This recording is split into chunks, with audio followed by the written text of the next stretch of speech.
from day one كده انك تدخل وتحط فلوس والدولارات وحوارات في امازون. انا نصيحتي ما تعملش كده خالص. هل امازون اف بي اي يستحق اللي انا ابدا فيه ولا في طرق تانية افضل؟ بص، السؤال ده جالي اكتر والله العظيم من 20 مره ناس بتسالني على امازون اف بي اي. انا دايما ما بنصحش خالص خالص خالص امازون اف بي اي لاي حد لسه بيبتدي، عشان بنسبه كبيره جدا للاسف هتخسر فلوس كلها، عشان في حاجات كتيره جدا هتخلي الموضوع صعب لاي حد مبتدئ. يعني انا هصور فيديو مطول للموضوع ده، بس هقول لك سريعا كده.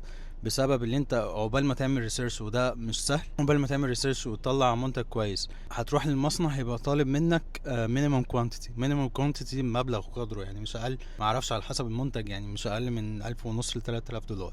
بعد كده عشان تشحن من الصين لامريكا فيها حوالي 30 يوم. في خلال ال 30 يوم دول انت مين قالك ما فيش اي حد من ما اعرفش على امازون امريكا ده في كام مليون واحد بيبيع، عدد خزعبلي. انت مين قالك في خلال الفتره دي ما فيش حد هيدخل ويعمل نفس الشغل اللي انت عملته ويمكن احسن ويمكن اسرع كمان؟ وخلي بالك امازون امريكا مليان صينيين، فعندهم ادفانتج وايدج عنك جامد جدا. قررنا اللي انت عملت السايكل دي كلها وجبت المنتج ووديته وابتديت تبيع وبعت اول باتش ده ومربح.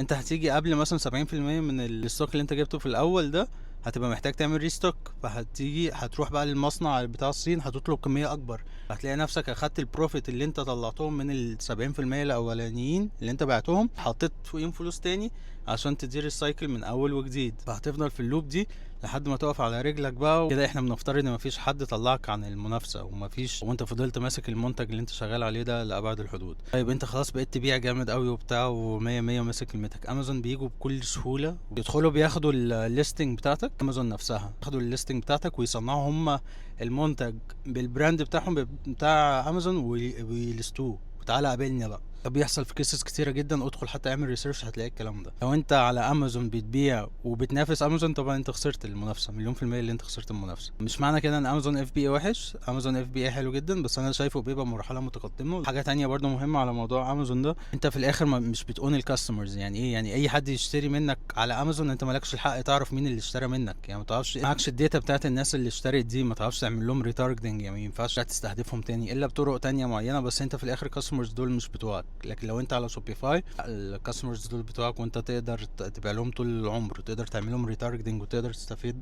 منهم بكتير، تفيدهم طبعا وتستفيد منهم. تمام. حاجه تانية، امازون برضو في اوقات كتير قوي بيقفل اكونتس فور نو ريزن، برضو اعمل ريسيرش على الموضوع ده. طلع في دماغهم قرارات معينه كده يقوموا ايه قافلين الاكونت خالص. مقدمه بعد ما تعمل براند ويبقى عندك براند مشهور بتحاول تتوسع ايه اللي انت تدخل تليست على ماركت بليسز. ما هو امازون ده يعتبر ماركت بليس، فانت بقى تتوسع على امازون وممكن على والمارت وممكن على اي باي وعلى اتش سي، الحاجات دي كلها. يعني في الاخر يبقى عندك حاجه اسمها اومني تشانل. يعني ايه؟ يعني انت عايز يشتري من امازون المنتج بتاعك هيدخل على امازون، عايز يشتري من شوبيفاي ستور بتاعك هيشتري من شوبيفاي ستور بتاعك.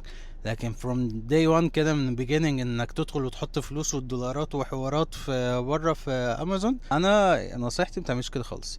عشان قصادها اللي انت المنتج اللي انت هتعمله على امازون ده انت ممكن بتست $20 تجربه في امريكا. ال $20 دي لو زي مثلا اللي انت خسرت فيهم هيجي لك سيل واحده مثلا هتطلع منها مثلا ايه $10 او $15، فاهم اللي اقصده؟ لكن امازون عشان مجرد ان تبتدي تبيع انت محتاج كميه كبيره جدا عشان تقولها مسهل اللي انا ابتدي ابيع.